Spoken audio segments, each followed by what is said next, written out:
Comenzamos con más de Multiversos ya para ahondar en nuestra temática de hoy, lunes 11, Día Internacional de las Montañas. Y ahí hay, pero mucho que conversar, sobre todo en nuestro territorio. Y ahí ya estamos con nuestro panel de hoy para saludar ya primero a la doctora Verónica Olivero, geóloga académica de la Universidad de Concepción. ¿Cómo está? Muy buenas tardes. Hola, buenas tardes. Gracias por la invitación. También le acompaña el doctor Alfonso Fernández, académico del Departamento de Geografía de la FAUC y también director del proyecto Cold Blood. ¿Cómo está, Alfonso? Muy buenas tardes. Súper bien, gracias. Y también nos acompaña Carlos Cornejo, el doctor en Geografía también, Universidad Autónoma de Madrid, 2015, máster en Historia del Arte Contemporáneo y Cultura Visual, encargado de la Unidad de Vinculación y Comunicaciones de la FAUC. ¿Cómo está? Muy bien, gracias por la invitación. Bueno, vamos a entrar ya de lleno a esta temática y me gustaría también que nos vayan ustedes acompañando un poquito. Y con esto, doctora, la importancia de estas cadenas montañosas de lo que vivimos nosotros acá en nuestro territorio. Más del 60% de nuestro territorio justamente pertenece al sector montañoso, al área de la geografía. Lo importante también en aquello para nuestro país, para nuestro territorio, conocer un poco también lo que nos rodea. Sí, claro, las montañas son muy importantes y además son importantes ahora y han sido importantes por varios millones de años. Han definido un poco la vegetación, los animales, la biodiversidad que tenemos y los recursos que tenemos, porque se formaron hace mucho tiempo, hace varios millones de años ya. Entonces tienen toda una historia de importancia que definen un poco el territorio a distintos niveles, digamos. Casi todo lo que nosotros hacemos en Chile tiene algo que ver con las montañas. Si no tiene que ver con el mar, tiene que ver con las montañas, así que son muy importantes. Doctor, bueno, y en esa área también no solo, claro, ahí está la relación, no todo tiene que ver de cierta u otra forma también con las montañas, incluso la forma cultural, incluso la forma en cómo vivimos, todo interactúa y ahí también una perspectiva, al menos también desde el territorio nacional, de cómo estamos inmersos en este territorio. Sí, por ejemplo, hablabas de lo importante que son las montañas en Chile, también la profesora lo ha mencionado, y por ejemplo ahí también hay que subrayar el aspecto geopolítico, ¿no? La importancia que ha tenido para la confrontación de la frontera, ¿no? También para la formación de la verticalidad del país norte-sur, ese eje que no siempre es realmente moderno, es casi nuevo, digamos, de la modernidad del siglo XIX a esta parte, ¿no? Y realmente también se pueden entender los grandes cordales montañosos y cordilleras como elementos geográficos, geopolíticos muy importantes que marcan fronteras o las deshacen, o todo lo contrario, que también generan espacios de paso, porque antes eran espacios de paso, ¿no? En Wallmapu, por ejemplo, ¿no? Y bueno, está documentado, está estudiado y tiene su importancia en el mundo político y en la posición geopolítica territorial de las naciones y demás, ¿no? Bueno, y también, doctor, eso es parte de lo que hoy en día también se ha estado hablando a nivel geopolítico, lo que ha ocurrido, por ejemplo, con el Silala en el norte, diferentes instancias que han marcado justamente. Y otro tema es que hoy en día la montaña está siendo un objeto de estudio importante en relación a lo que está ocurriendo con que somos... Por primera vez en la historia una especie ha logrado aumentar 1 grado la temperatura del mundo y es lo que está ocurriendo con el cambio climático. Eso ya es algo que está probado y justamente afecta a aquellos sectores montañosos en la cadena del agua completa, en su totalidad. Exactamente. Bueno, de hecho, hoy día aparece un informe, que en realidad es global, que nos dice que las emisiones invernadero globales, que estamos llegando casi a los 420 ppm por... digamos, el nivel que es probablemente el más extremo que hemos visto en los últimos 13 millones de años, que significa básicamente que estamos en un periodo de la historia humana en la cual nunca hemos estado expuestos, nunca hemos estado al nivel de emisiones de gas invernadero que conocemos ahora. Y eso hace que ciertas zonas que son bastante vulnerables, en particular las montañas, lo sean aún más. Como cualquiera, digamos, puede mirar, particularmente en el caso chileno, que es un caso bastante de libro, ¿no? Que tenemos unas montañas muy llenas de nieve, de hielo, generación de agua subterránea, etcétera. El aumento de grados lo que genera básicamente es una pérdida de agua rápida para los ecosistemas que están hacia abajo. En el caso nuestro, nuestra cordillera hace que, si uno lo mira desde la perspectiva global, Chile se cae al mar, digamos, es cordillera más, casi no hay transición. Y eso hace que seamos bastante vulnerables a lo que pasa en las montañas.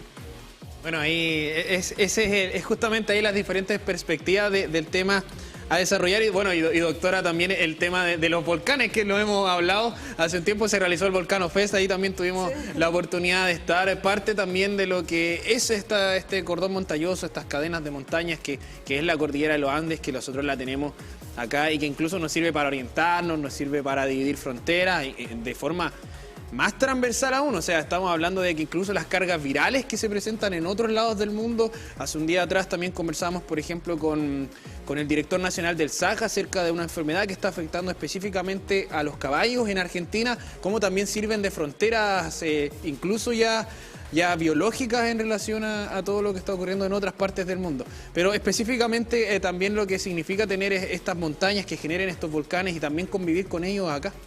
Sí, eso es muy importante porque no todas las cadenas montañosas en el mundo tienen volcanes, pero cuando tienen, como en el caso de los Andes, los volcanes son los que se elevan, son los más elevados por sobre la cadena montañosa como tal, la mayor parte de la cadena montañosa, y por lo tanto muchas veces tienen glaciares y tienen recursos hídricos, digamos, que en las otras partes se encuentran, pero en estas zonas más elevadas de nieve más o menos eterna están siempre presentes. Y también los volcanes proveen nuevo material todo el tiempo, están generando erupciones y por lo tanto construyendo el paisaje que queda disponible para la meteorización, y la meteorización también es un sumidero de carbono importante, el que estas rocas se alteren con la atmósfera y todo eso. Entonces los volcanes juegan un rol muy importante, primero en formar el relieve, porque entregan la masa para eso, pero también en promover la meteorización, el romper esas rocas y estar alimentando todo el sistema que va abajo, ya sea por agua o por material. Generan todo lo que se rellena las cuencas de Chile. Entonces son muy importantes en la dinámica del paisaje. Bueno, por ejemplo, nosotros también conversamos acerca de lo que ocurrió en el volcán Villarrica. Hoy en día, sí, cómo se está trabajando alrededor de Senapred, de las instancias gubernamentales también, junto con los municipios, para ya empezar a ver cómo se va a trabajar de aquí. De hecho, hay un simulacro que se está pronto a realizar en aquel sector, en todos los sectores aledaños al volcán Villarrica, porque justamente hay una precaución, hay un tema cultural también, un tema de que estamos viviendo cerca de estas cadenas montañosas, que estas cadenas montañosas acá en Chile tienen la particularidad de que tenemos volcanes y que tenemos algunos de los volcanes más activos del mundo. Justamente frente a eso, doctor, ¿cómo también se va planificando el tema de vivir en un lugar, de la geografía del lugar en relación a estas cadenas montañosas, y también en el ámbito cómo lo cultural se va transformando según la geografía? Bueno, es importante, ahora que hablas del aspecto cultural, tener en cuenta también las relaciones que tienen las comunidades que habitan distintos territorios montañosos con sus cordales, ¿no? Con sus macizos, sus sierras, sus cerros o sus cordilleras, ¿no? Hay una identificación histórica con esas montañas. Por ejemplo, históricamente siempre las montañas han sido vistas como depósitos de bienes comunes, por ejemplo, de bienes comunes que ya no son tan comunes, ¿no? Como sabemos todos. En las montañas encontramos madera, se encontraba madera nativa, agua, plantas medicinales, flores, incluso aire, que por cierto ahora sigue siendo capturado para generar energía, ¿no? Y por eso las montañas también son tan importantes desde ese punto de vista, ¿no? Y desde el ámbito cultural eso es lo que ha generado siempre la montaña, una identificación de la gente con esa montaña en particular, y bueno, hasta tal punto de que de que no son pocos los países o las naciones del mundo que tienen su montaña como símbolo de identidad nacional, ¿no? Armenia tiene el monte Ararat, por ejemplo. Aquí en Chile, si queremos, aunque sería discutible, podríamos tener Torres del Paine como imagen quizá más cara al exterior, ¿no? Una imagen de un paisaje nacional chileno, ¿no? Es decir, que son símbolos culturales de memoria, identitarios realmente muy fuertes y que también han sabido mover política e ideología importante. El mundo catalán, por ejemplo, me voy un poco ahora a mi tierra, también tiene una identificación con montañas concretas, ¿no? Donde se han depositado pues, los discursos nacionalistas del mundo catalán, por ejemplo, ¿no? Y también así muchos otros lugares del mundo, ¿no? Con lo cual la montaña desde el punto de vista cultural, patrimonial, identitario, siempre ha tenido mucho que decir. Y ahí también un tema en los recursos hidrobiológicos también importantes, porque bueno, hablamos un poquito del tema de lo que ocurre con el efecto invernadero, que se concentra un poco más hacia el hemisferio norte, no es tanto hacia el hemisferio sur, pero también es lo que ocurre justamente con estos temas, con la geopolítica, con la dirección de los ríos. Recordemos que de acá es donde nace también parte del agua dulce que nosotros hoy en día consumimos. Muchas de las botellas embotelladas dicen con agua de montaña. Entonces justamente también ahí como el proceso de lo hidrobiológico que ocurre dentro de las montañas impacta en las comunidades también. Bueno, un poco lo que vemos en las imágenes es súper clarificador de eso. Nosotros tenemos, y aquí me meto un poco lo que siempre conversamos con Carlos, esta idea de pristinez que dan las montañas, lo blanco, ¿cierto? La idea de algo intocado, que en el caso nuestro es bastante particular en el sentido de que efectivamente nosotros usamos poco la montaña en ese contexto y se mantiene como una idea de pristinez, de claridad. Y esas aguas que particularmente las montañas son entidades del paisaje que acumulan agua de manera desproporcionada con respecto a otros componentes del paisaje. En el caso de la nieve, el agua subterránea son capaces de mantener agua durante periodos secos y muchos de los caudales que nosotros tenemos en verano dependen de que haya disponibilidad de nieve que permite como delay, ¿no? como una emisión de retraso durante el verano. Entonces, el problema con las montañas es que cuando disminuimos esa cantidad de agua que se puede acumular, empiezan a haber menos agua disponible y por lo tanto la gente sufre, digamos. Empieza a tener problemas de sequía, falta de planificación o imposibilidad de planificar de un año a otro, problemas en la misma agricultura. Ahora, también es un poco un mito que las montañas sean un espacio prístino, porque ya en la actualidad podemos encontrar evidencia antropogénica en todas partes, incluso en las montañas. Si uno saca, por ejemplo, un cilindro de hielo en las montañas, ya podemos encontrar hace años ya lo que llamamos el carbón negro, que son registros de combustión y que se acumulan en partículas mínimas, pero sí están en lugares donde antiguamente no conocíamos. Si hacemos muestreo de agua y vemos los recursos biológicos o biogeoquímicos dentro del agua, encontramos registros ya de plástico, de incluso fertilizantes que se depositaron hace 30, 40 años atrás. Entonces, eso hace que estas zonas sean particularmente frágiles. Y no solo para nosotros, sino para gran parte del planeta que está alimentado por montañas. Mucha gente en Europa, muchos de los ríos que nacen en Europa son en montaña, y para qué decir en Asia, donde India y China y el Tíbet, Nepal, etcétera, prácticamente 900 millones, 1.000 millones de personas dependen de la disponibilidad de agua de montaña. Claro, ahí el panorama cambia en aquellos lugares. Nosotros hoy en día hay un porcentaje alto de la población que vive en los sectores montañosos acá en el país. No es lo mismo que en aquellos lugares. Hay mucha mayor cantidad de gente. Bueno, son conocidas también las montañas de aquel sector. Pero la importancia también de lo que significa esto a nivel territorial, de poder convivir, o sea, lo hemos hablado un poquito acá, de tener que estar parte ahí de la geografía de cada uno de los países, siendo reconocidos a nivel nacional e internacional como sectores montañosos y que son parte de cada una de las personas, incluso ya va más allá un poquito de nosotros, por ejemplo, como chilenos. Nos identifica harto la cordillera de los Andes, de hecho mucho. Llega incluso, hay momentos en el que cuando uno no la ve, si es que está muy acostumbrado a vivir dentro del Valle Central, Chillán, por ejemplo, Los Ángeles, se van a los sectores costeros y se pierde un poquito ya la visibilidad de la cordillera, se pierde hasta la ubicación espacial, es decir, hay harto que influye ahí, sobre todo ya hacia el sur también, donde está Tierra del Fuego, bueno. Todo esto que significa también este día en particular, que es el Día de las Montañas en general, porque hay mucho conocimiento alrededor, desde la perspectiva de la geografía, desde la perspectiva del recurso del agua, desde la perspectiva de la flora, la fauna, desde la perspectiva sociocultural, es decir, somos un planeta que está construido también en base a la geología, en base a los cambios que ha tenido la Tierra con los milenios. Y ahí también la pregunta, el tema de las montañas. Sabemos, por ejemplo, que incluso dentro de cada una de las montañas hay miles de años de desarrollo que se pueden investigar y también la dificultad de lo que ha sido poder conocer lo que está justamente dentro de un volcán, lo que está dentro de una montaña, porque significaría, obviamente, poner ahí énfasis en el estudio, pero las complicaciones también que trae consigo, obviamente nosotros podemos ver la cara exterior, pero poder conocer justamente a ciencia cierta de cómo se forma, ¿Qué es lo que ocurre dentro de los procesos de formación? Porque estamos hablando de millones de años de formación hacia atrás. Sí, es difícil conocer las montañas. Efectivamente, estas grandes acumulaciones de masa, por supuesto que no las podemos ver completamente. También es difícil llegar a sus cimas. Acá no tanto, pero en la zona más central de Chile, hacia el norte, es difícil llegar a la cima de todas las montañas y verlas en su completitud. Hay maneras de conocer un poco lo que hay al interior a través de métodos indirectos, con métodos geofísicos como la sismicidad, el magnetismo, la electricidad, modelos de gravedad también. Uno puede conocer qué tienen las montañas abajo y a través del estudio geológico se puede saber cómo que llegan a formarse y cómo llegan a ser lo que vemos ahora, digamos.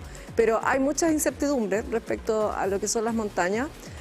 Sobre lo que no hay incertidumbre es sobre la importancia que tienen para la vida actual, digamos, pero sería bueno conocerlas mejor para poder entender o proyectar cómo se van a comportar en este ambiente de cambio climático, digamos, pero sí está más o menos claro la importancia que tienen en términos de biológicos, hidrológicos y también geológicos o sociales para todo el territorio chileno. Bueno, y doctor, justamente por ahí, ¿cómo ha ido también el tema de la investigación acerca de las montañas? Nosotros obviamente tenemos aquí un recurso cercano en donde podemos ir a ponerlo en práctica, pero ¿cómo ha avanzado también con el paso de los años? Uy, es una buena pregunta. Lo que nosotros hemos visto es que, en general, el estudio de las montañas se ha ido desarrollando lentamente como una disciplina por sí sola, ¿no? Como tú verás, aquí tenemos profesionales de diferentes áreas. Está Verónica de la geología, yo vengo de la geografía física, Carlos de la geografía humana, y en general hemos trabajado en áreas de montaña o en temas de montaña de manera bastante fragmentada. Los últimos 20 años han visto una evolución de la temática por dos cosas fundamentales, yo diría. Primero, porque desde los años 90 empieza a haber un mayor interés por estas zonas altas. Nos dimos cuenta, o la comunidad científica o la comunidad de investigadores se dio cuenta que conocíamos muy poco de forma interdisciplinaria, cómo conectaban cosas culturales con, por ejemplo, la disminución de los glaciares. Y un ejemplo clásico de esto es el caso de los hieleros en el Chimborazo, digamos. Hay un señor que va, por décadas, había un grupo de gente que iba a cortar hielo para vender en las ferias de Riobamba, en el Chimborazo, y esa actividad señera, ¿cierto?, empieza a desaparecer por el hecho de que estos glaciares empiezan a retroceder y a cubrirse de roca, lo que hace cada vez más difícil que esta persona suba. Entonces, empieza a haber un consenso de los años 90 en que las montañas empiezan a funcionar como un ente conciliador que conecta muchas diferentes disciplinas. La geografía física, la geología, la hidrología, la geografía humana, la sociología, etcétera. Entonces ahora en la actualidad, y particularmente la universidad, ha impulsado programas de investigación que van hacia este orden un poco más interdisciplinario, tener preguntas disciplinarias. De hecho, ahora tenemos un programa que se llama el CIMASUR, que es la ciencia interdisciplinaria para los Andes del Sur, donde un poco estamos en esa dirección de continuar tratando de discutir problemas interdisciplinarios de las montañas asociadas al agua, a distintas escalas espaciotemporales, geológicas, de larga data, presentes, futuras, y las conexiones culturales e incluso artísticas. Ahí hay un tema importante porque el tema cultural, artístico, ha estado presente también en las montañas. Es parte de la inspiración, pero durante tiempo también fue parte de la huella de lo que se ha dejado, registros históricos del paso de los seres humanos también por aquellos lugares. Bueno, la montaña, como has dicho ahora, insinuado como objeto artístico, tiene ya una data realmente larga y hay mucha literatura y mucha obra conservada, tanto en grabados como en pintura, también aquí en los Andes, por ejemplo, no solamente en Europa o en Estados Unidos, de cómo la montaña ha sido objeto artístico, representado además con unos códigos, unos lenguajes que se iban repitiendo, se iban, digamos, reproduciendo de una cordillera a otra, ¿no? Que es una cosa como muy curiosa, quizá un poco retomando lo que decía Alfonso antes, de esa imagen que tenemos nosotros de la montaña prístina, ¿no? De hecho, si te das cuenta, me parece muy interesante que la única idea, el único imaginario que tengas aquí tú, hablando de montañas, sea el de la Gran Cordillera, Cordillera de los Andes, cuando hay otras montañas, ¿no?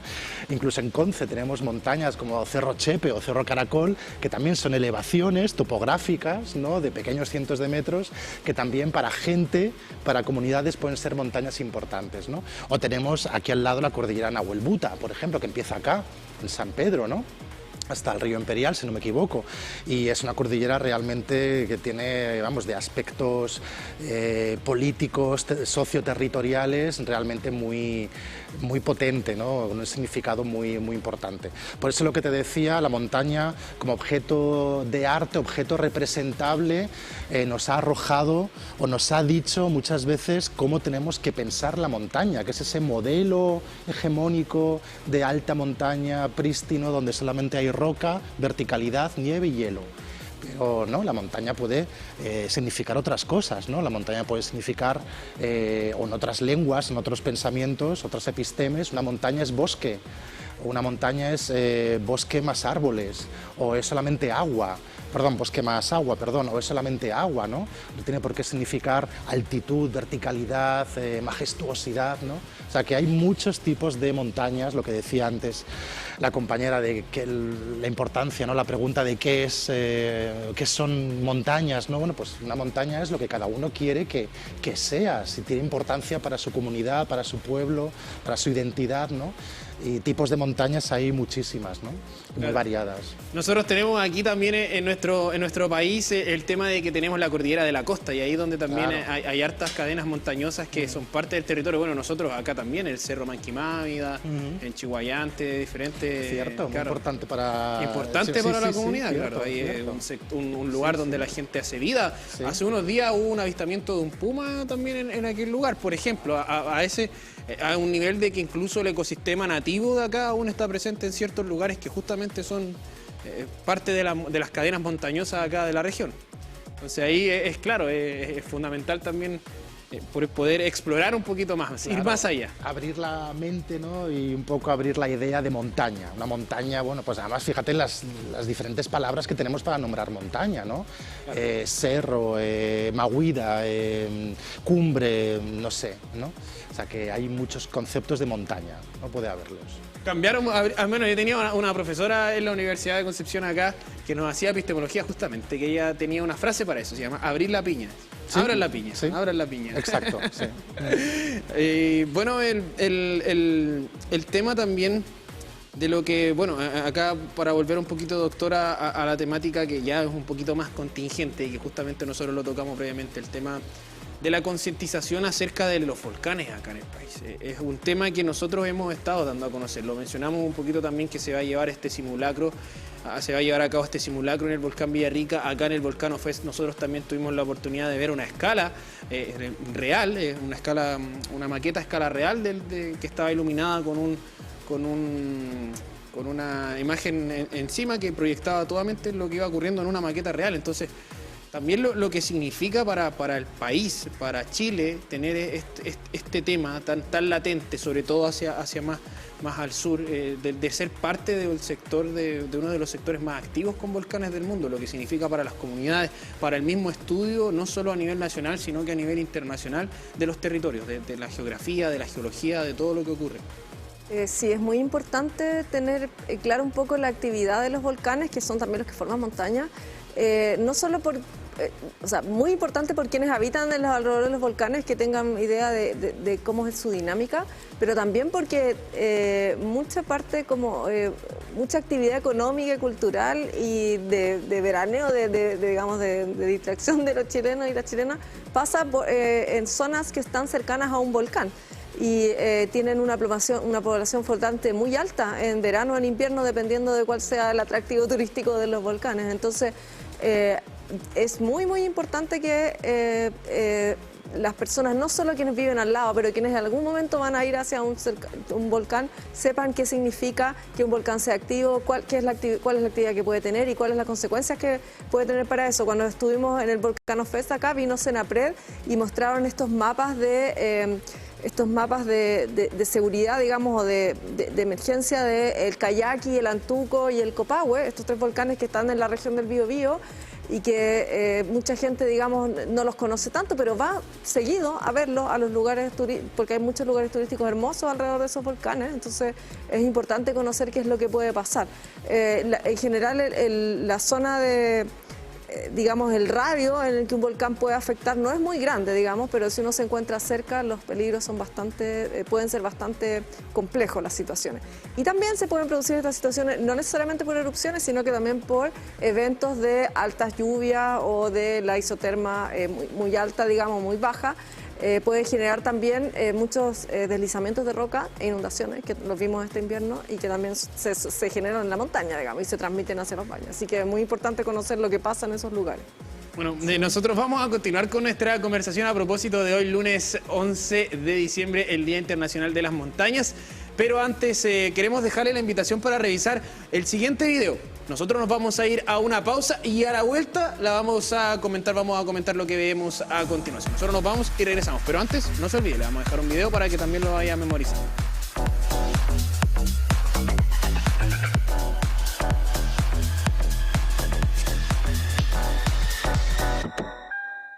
Cuando ya no hay agua, está secándose. Los ríos que venían bastante ya se están secándose. Ya no hay comida, ya no hay producto, solamente chiquititos.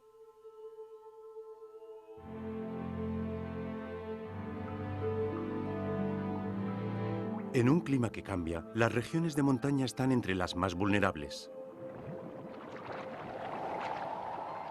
Estas proporcionan al mundo recursos como agua, madera, biodiversidad y energía hidráulica, pero están en riesgo.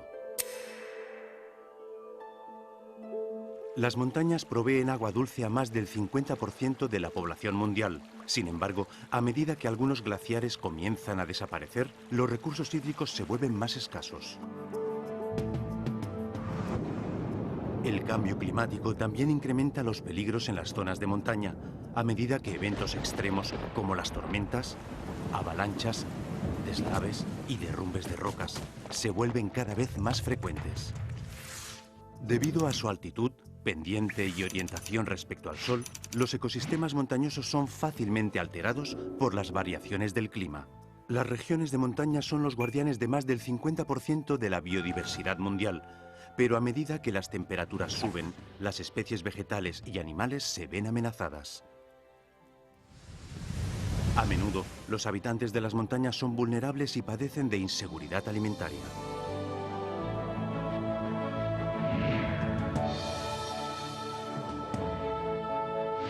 La planificación urgente puede ayudarles a preparar estrategias de adaptación eficaces, construir sobre la base de los conocimientos indígenas, la innovación, la transferencia de tecnología y la investigación puede aportar soluciones a las regiones de montaña.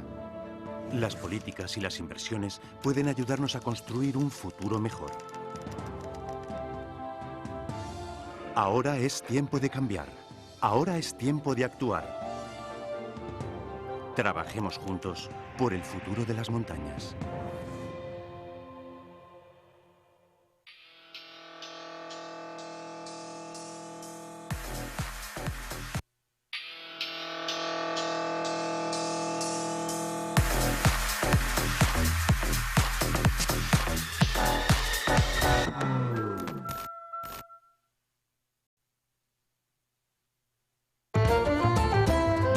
En todas las obras, principalmente muralistas, está la presencia de la mujer. Yo no solamente veo una mujer que va en bicicleta, sino que el carácter de mi madre. Este mural de Julio Escames es uno de esos tesoros ocultos que tenemos en Concepción. Una colección de piezas de arte que van más allá de la pintura, en este caso de los murales. Cómo esta historia de los salesianos con Concepción está asociada al desarrollo arquitectónico y, por supuesto, también artístico. Esto es como la representación de la medicina. María Marne es una de las mujeres más importantes de la historia del arte chileno. Que cuando uno viene caminando, aparece esto, queda bastante impresionado. Los murales y las intervenciones, como que vas caminando por un lugar X y de repente aparece un mural. Ciudad Mural, este viernes, 21 a 30 horas, a través de TVU y sus multiplataformas. Conéctate con lo que está pasando a tu alrededor.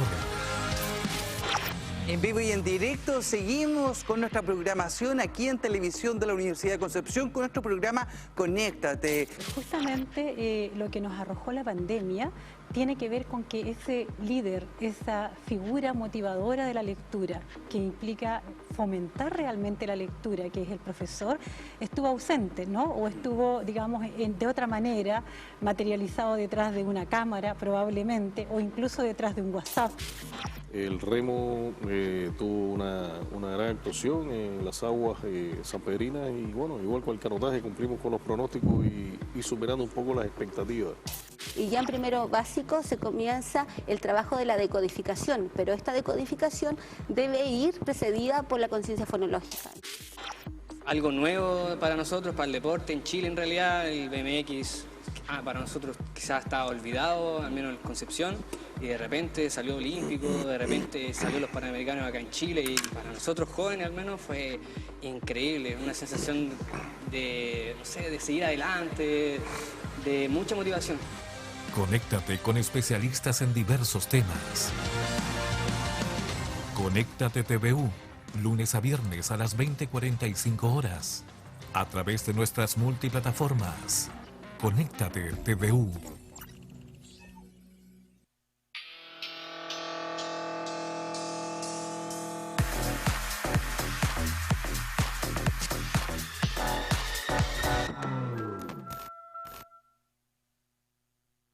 Y regresamos con más de nuestros multiversos para seguir ahondando en este Día de las Montañas. Y bueno, con nuestro panel dejamos aquí en la pausa, estábamos conversando acerca de un tema en particular, que es lo que ocurre con vivir en las montañas. Sabemos que acá en nuestro país quizás la vida en las cumbres, en alguna parte de la montaña no es tanto como quizás en otros países, como en otras realidades.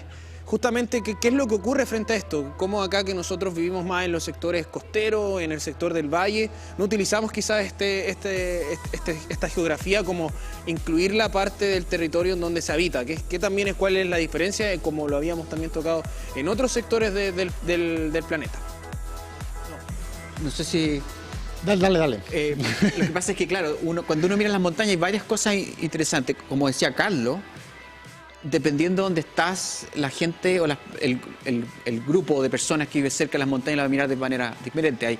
Si tú le preguntas a brasileños, te van a decir que hay montaña en Brasil. De hecho, hace un par de años atrás nevó en esos montículos que no se podría decir. Para nosotros son terrones nomás, ¿no? ¿Cierto? Lo mismo que si uno compara las montañas nuestras, los Andes con los Alpes, son en promedio más altos hasta acá. Aquí nuestras cumbres son parecidas a los Alpes. Pero dependiendo, y en estos mismos lugares la gente también vive más cerca o dentro o fuera de las montañas. Nosotros tenemos una relación mucho más de visión distante, ¿no? La ocupamos para turismo, etcétera, pero vivimos, a excepción de algunas actividades productivas, vivimos bastante lejos de la montaña, particularmente Chile central, centro-sur. Si tú vas a los Himalayas o vas incluso a zonas como Alaska, la gente vive en los valles intermontanos. Tú vas a Suiza, ya hay prácticamente cantones donde se establecen en base a valles intermontanos, o sea, están dentro de la montaña. Y eso hace que haya una diferente interacción cultural y también con el recurso en sí. Ven más lo que ocurre con los cambios y también sufren más lo que pasa dentro de las montañas, más rápidamente, como lo pueden ver. La doctora tenía una anécdota en relación a eso, a las diferencias de montaña o cómo uno tiene también en la mente lo que es una montaña y lo que no.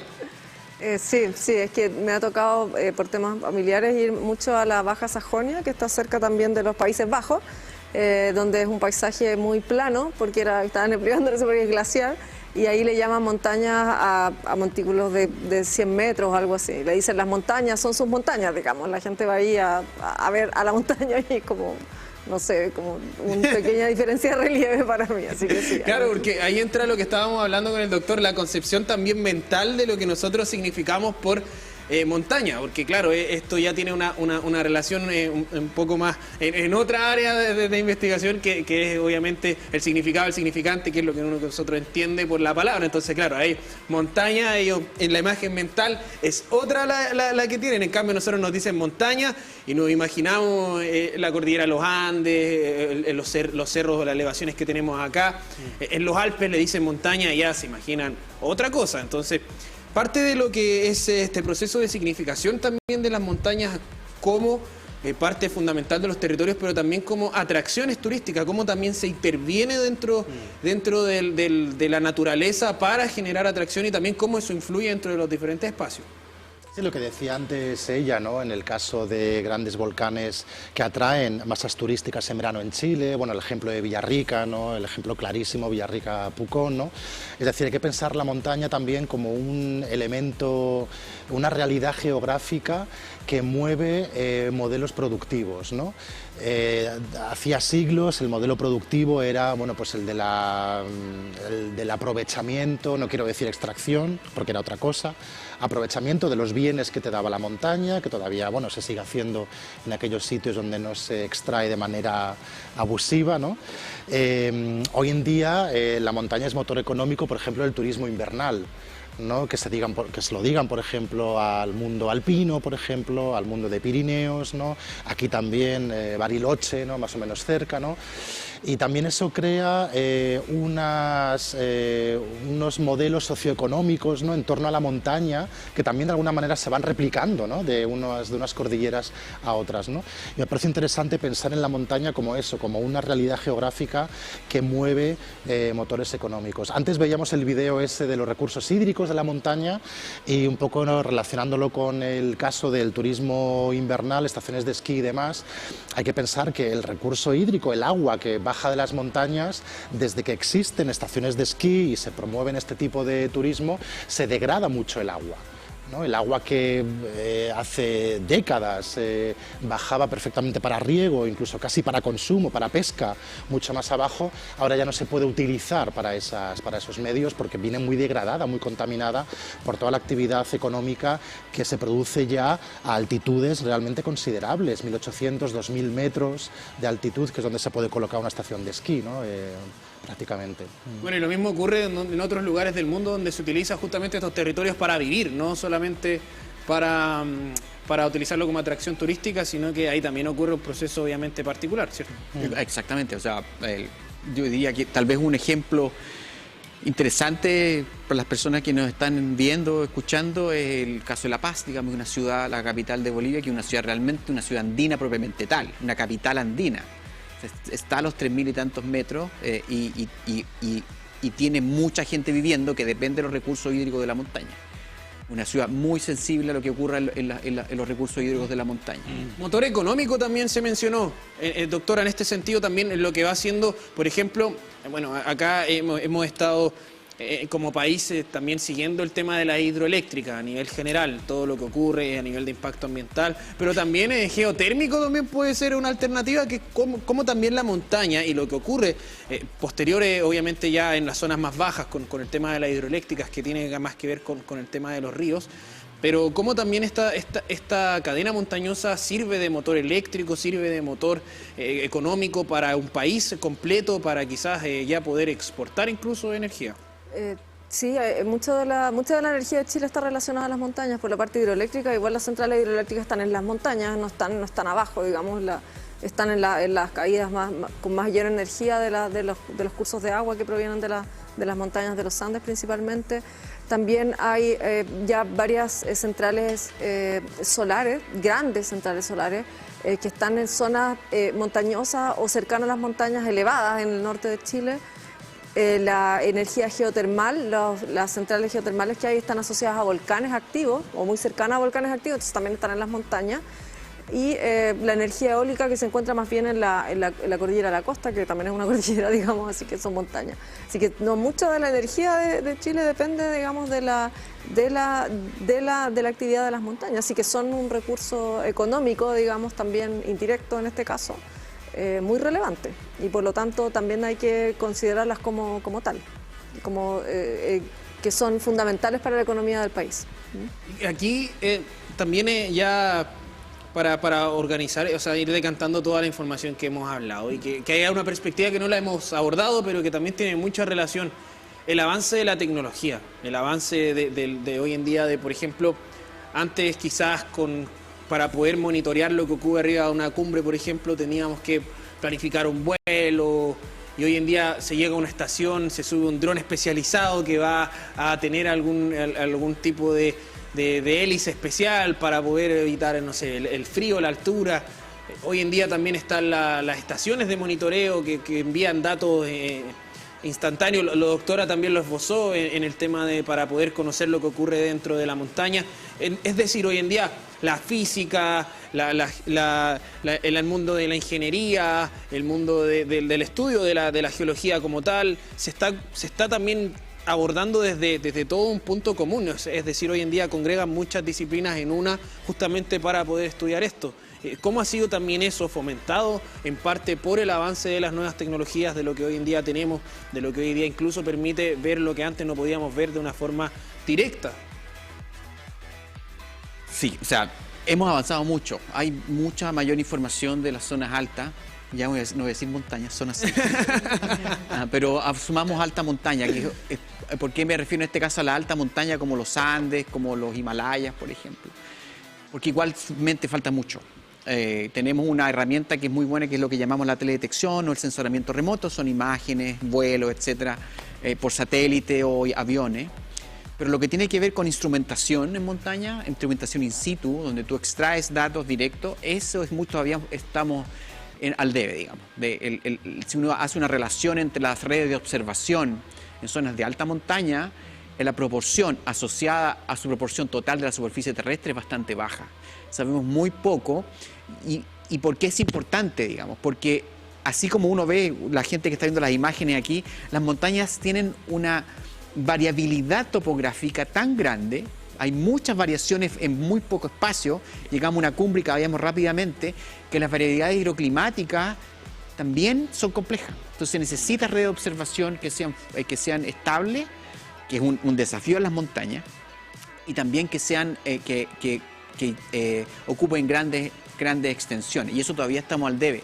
Y eso hace que todavía nosotros, digamos, todavía tenemos que subir la montaña a dejar cosas. Digamos. Nosotros, casi todos los que estamos acá, nos toca hacer terreno, algunos más experimentados que otros, y es ir a la montaña con el sacrificio que implica estar un par de semanas aislado, etcétera, porque todavía es la única opción para registrar datos precisos, observacionales, es que las personas vayan. Podemos ir, pero alguien tiene que llevar los drones, y son personas. Alguien tiene que volar el dron, alguien tiene que instalar la estación, recuperar los datos, o hacer el sistema para poder recuperarlos de manera distante.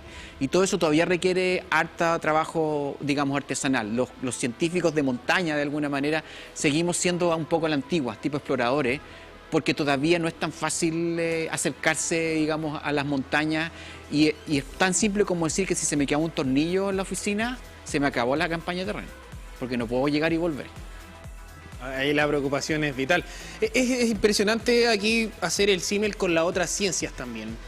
Nosotros acá en la Universidad de Concepción también tenemos el proyecto Atacamex, que estamos hablando de altas cumbres, y Atacamex explora otra área, que es una área profunda en el mar.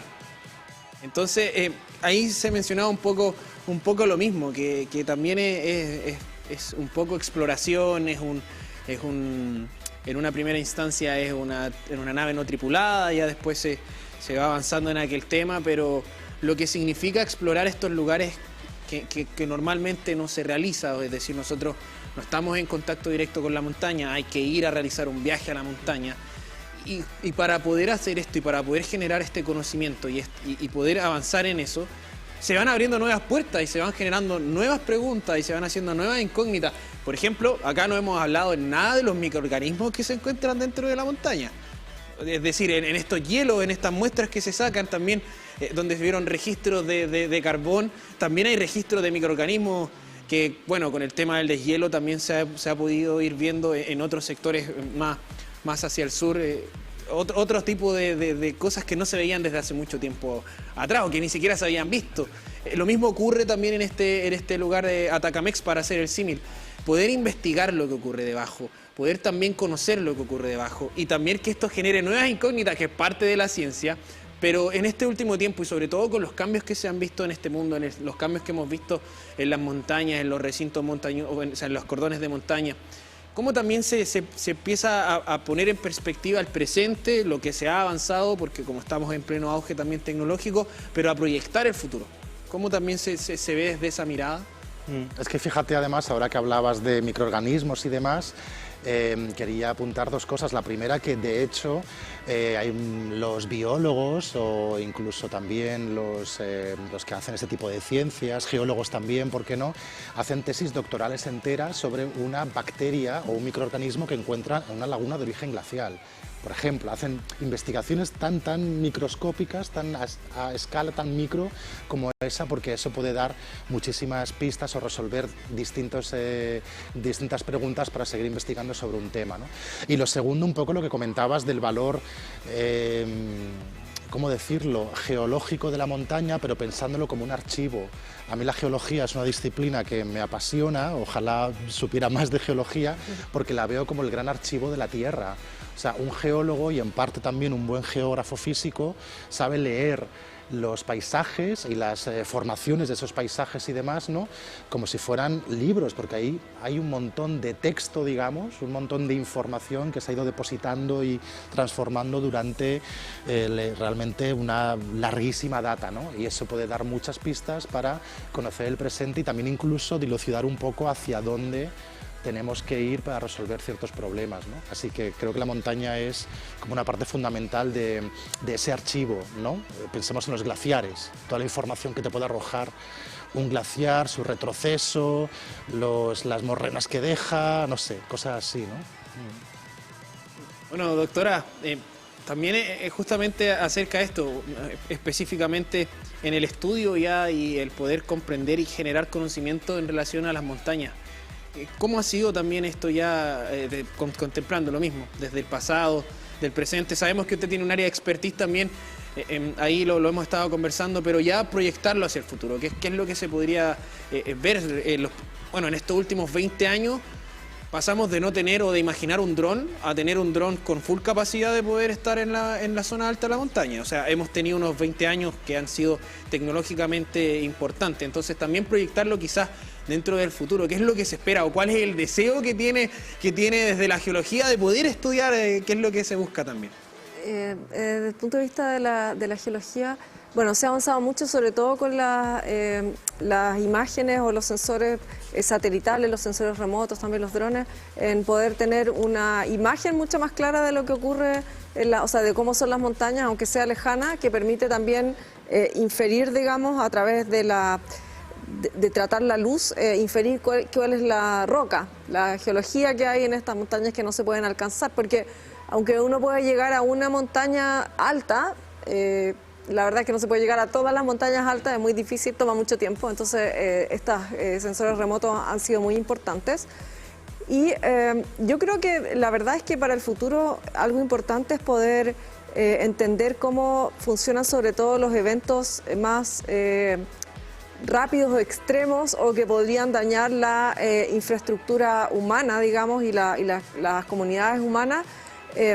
Más que nada porque cualquier estudio que se haga sobre la montaña la interviene y le genera un impacto. Entonces, si uno va a generar un impacto, lo importante es que ese impacto sea para, de cierta manera, con un objetivo que permita, por lo menos a la sociedad humana o a los ecosistemas, estar mejor, digamos. Entonces, creo que donde hay que poner el énfasis en entender los procesos que tienen una directa relación un poco con los ecosistemas y la sociedad humana, porque hay intervenciones sobre o sea, cuando uno quiere estudiar algo lo interviene. Bueno, sí. Claro, de forma, claro, ahí está el tema, invade el espacio, invade de alguna u otra forma. Bueno, el otro día también estábamos conversando con el director nacional del SAC y nos mencionó y nos dijo que la principal especie invasora somos nosotros en todos los ecosistemas, así que claro, ahí de repente llegamos y movemos las cosas.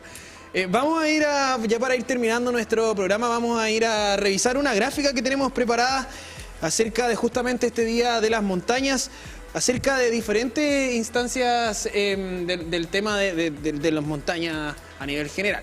Pero antes vamos a ir a revisar nuestro inteligencia artificial, 5 razones por las que las montañas son importantes. A ver, vamos a ver qué es lo que nos dice la inteligencia artificial.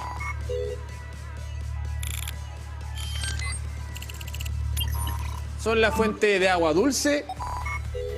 Las montañas albergan la mayoría de los glaciares y nieve del mundo. Vamos a ver cuáles son los otros puntos que señalan. Proporcionan alimentos. Bueno, claro, hay harto ecosistema, hay harto biodiversidad. Vamos al siguiente. Proveen energía limpia. Las montañas también son una fuente de energía limpia, claro, de lo que habíamos dicho anteriormente, lo que habíamos comentado también. ¿Cuál es el cuarto punto? Vamos a ver qué es lo que nos dice nuestra inteligencia artificial.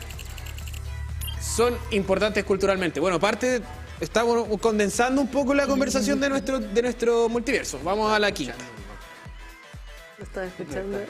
No estaba escuchando, claro, no estaba escuchando la inteligencia artificial. Aportan biodiversidad, claro, nada. Abordamos todos los puntos que dijo la inteligencia artificial en nuestra conversación. Este es un resumen. Coincidimos con el... Yo creo que hay una cosa importante ahí, y es que si tú te das cuenta, lo dice de manera parcializada, digamos, el AI, ¿cierto? Lo que pasa con las montañas es que son finalmente un palincesto de esto. Entonces tú tienes todo esto interaccionado en un ambiente que es bastante elusivo desde el punto de vista de sus bordes. Hemos conversado todo el rato en las montañas y al final una conclusión es que no sabemos dónde empiezan y dónde terminan. Hablaste de Atacamex, ¿cierto? Y Atacamex también ha visto dentro de estas fosas hay realmente montañas submarinas. Claro, submarinas. Entonces, la mayor parte de las montañas más altas están bajo el océano.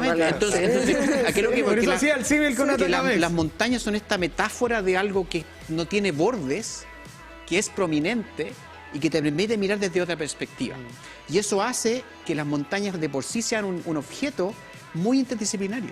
O sea, podríamos decir que incluso nosotros vivimos sobre una montaña gigante porque como está en el mar hay una... O que tenemos montañas de problemas, digamos, es como lo mismo, ¿no? O sea, también, claro. Entonces, de alguna manera, el concepto de montaña permite una interacción entre disciplinas y entre personas, ¿cierto?, que piensan de estas cosas como desafiantes, de estas cosas prístinas, de la biología, ¿cierto? Todo esto que se interacciona. Entonces, la idea de la montaña, y por eso es tan importante, por eso ha vuelto un concepto tan importante en las últimas 2 décadas particularmente, tiene que ver con que hay una visión de conexión.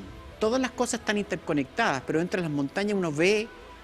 Es como tomar un libro, ¿cierto? Y tú tienes un libro, te lees un libro y de repente viene alguien y lo subraya, y viene otro más y lo subraya. Y empiezas a tener diferentes perspectivas, pero está todo conectado a una misma historia. La historia geológica, la historia climática, la historia biológica, la historia humana, ¿cierto? Y eso hace que sea un lugar, un objeto elusivo, por llamarlo de alguna manera, sin bordes, pero que sea tan interesante de investigar. Y por eso no estamos aquí, digamos, nos interesa, no somos solo nosotros, hay como 15 profesionales dentro de la universidad que miramos la montaña de distintas maneras y que estamos trabajando en conjunto. Esta perspectiva de verla desde otra mirada, de otra epistemia también, ha sido parte. Bueno, hemos podido abordar los diferentes, a gran mayoría, bueno, tenemos una horita de este espacio de conversación, pero hemos abordado desde diferentes lugares, desde diferentes visiones del mundo, el tema de las montañas. Así que le invitamos a la gente también a que esté atento y atenta cuando se suma a este capítulo para que lo vayamos ahí enmarcando, sobre todo hoy en día, en este día que justo calza con el Día Internacional de las Montañas. Bueno, primero, antes de despedirlo, agradecerles a cada uno por estar hoy en esta jornada, por compartirnos su conocimiento también y por ser parte de este multiverso de hoy. Gracias. Muchas gracias.